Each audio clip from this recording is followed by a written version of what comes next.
For most people, when we think of coffee shops, we think of Starbucks. With over 34,000 stores globally, Starbucks is easily the largest coffee chain on the planet.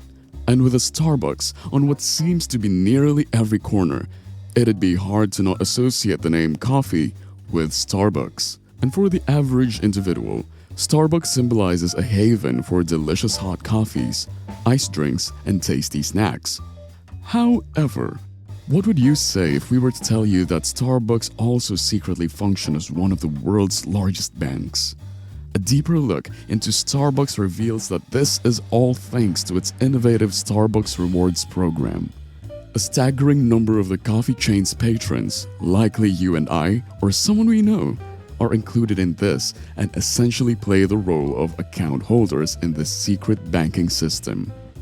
Having contributed over a remarkable $1.6 billion to Starbucks at a 0% rate? Intriguing. Now let's delve in.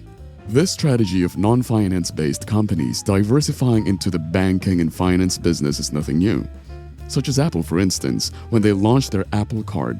But even this did not seem like such a stretch, with them already having launched their Apple Pay system. An Apple credit card seemed like the logical next step. But from coffee purveyor to operating as a bank, now that is truly worth a deeper look. Since 1971, Starbucks has been renowned globally for its coffee. But in 2008, Starbucks found itself in turbulent waters. Its performance was dwindling, causing numerous stores to shut their doors. As a means to put itself on an upward trajectory, in 2009, Starbucks launched its ingenious strategy known as the My Starbucks Rewards program. This program was the brainchild of Starbucks' then Chief Digital Officer, Adam Brotman. One could argue that every time a customer redeems a latte using their Starbucks stars or places an order through the app, the accolade should be directed to Adam Brotman. On the surface, it's quite simple. Starbucks provides its customers with a mobile application which allows them to deposit money into their Starbucks account. This can be done via credit or debit card, and once processed, Starbucks immediately receives these funds. In return, customers accrue digital stars with every purchase. After accumulating a certain number, these stars can be redeemed for items like food, drinks, or other Starbucks merchandise. For instance, after gathering 10 stars, one might get a free drink. And, let's be honest, who can resist the allure of freebies? This is highly lucrative for Starbucks, however.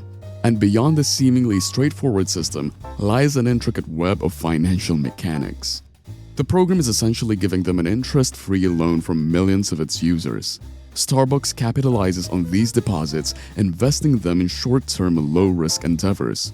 And with an impressive global membership count, this scheme has proven highly beneficial. Here's how it works. If you think of how a traditional bank works, account holders deposit their money, of which the bank pays out interest. Account holders also have the flexibility to withdraw cash at their convenience. With Starbucks, on the other hand, rewards members can only redeem or withdraw their funds in the form of coffee or coffee products. Once customers deposit their money into their Starbucks rewards account, it essentially commits them and locks them in, ensuring a consistent revenue stream for Starbucks. While it is presented to the public as an innovative digital punch card, it's much more profound than that. When customers load their accounts with money, Starbucks gets access to these funds and, most importantly, earns interest on them. They invest these sums into short-term, low-risk ventures. The return might be a mere 0.5%, but when scaled up to their massive customer base, the profits are nothing short of staggering.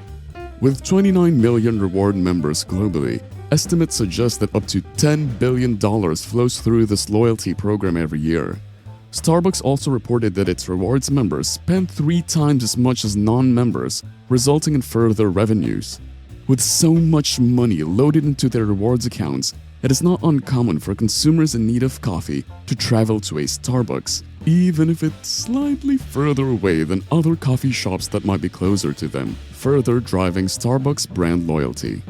Before we delve deeper into the story, we'd like to thank you for sticking around and enjoying our video. Please give it a thumbs up and subscribe to our channel to stay up to date as we continue to post new and interesting stories just like this one. We would really appreciate it greatly. Now, back to the story. To grasp the magnitude, think about this. If Starbucks' loyalty system were a bank, it would outclass 98% of American banks by sheer deposit size alone.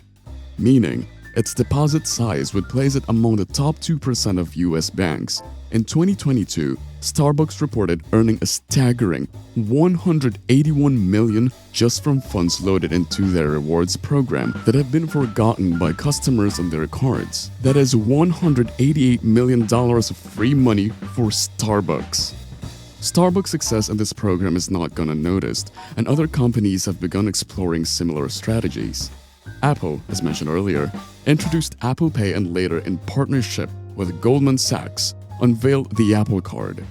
Amazon now has its own credit card, and they also offer loans to small businesses through Amazon Lending. Walmart also has a credit card, and they have also begun offering check cashing and money transfer services. These businesses have two significant advantages. One, a vast consumer base, and two, a powerful brand identity. This dual advantage allows them to seamlessly integrate financial services into their primary offerings. And unlike traditional banks, these corporations are not bound by the same strict financial regulations. While it is not illegal, these programs have been subject to moral debate, and as lucrative as this may seem, it is not devoid of controversy. Some critics argue that Starbucks, with its rewards program, under the guise of a customer service benefit, and other companies of the like are taking advantage of their patrons. Moreover, the practice of companies diverging from their primary business model to incorporate financial services has raised regulatory eyebrows globally.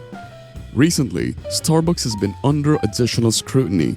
In February 2023, it modified its points system, now requiring customers to accumulate more points before cashing in on rewards. Items previously redeemable for 50 stars, such as any size hot coffee, tea, or bakery product, now require 100 stars. Moreover, beverage like lattes, cold brews, and other artisanal coffees, as well as hot breakfast choices, which previously cost 150 stars, have seen an increase to 200 stars. So, what prompted this adjustment? On the February 2 earnings discussion, Brady Brewer, Starbucks Executive Vice President and Chief Marketing Officer, explained that the revised tiers are structured to correlate better with their present product pricing. Despite Starbucks patrons being unhappy about the recent changes, this move is a win-win for Starbucks, given that 29 million reward members globally are unable to withdraw their funds but only redeem in terms of more coffee and coffee items. Rewards customers will now need to spend more to get more. And any unused funds equate to free money for Starbucks to use as they please. Let us know your thoughts down below in the comments. Should Starbucks and companies with similar strategies be more open about their financial practices? Is there a need for regulatory bodies to intervene? As a member of Starbucks Rewards, are you pleased with the latest changes to the program? What should be the primary measure of success for company programs like this? Thank you for watching. Thank you for subscribing, and we'll see you in the next video.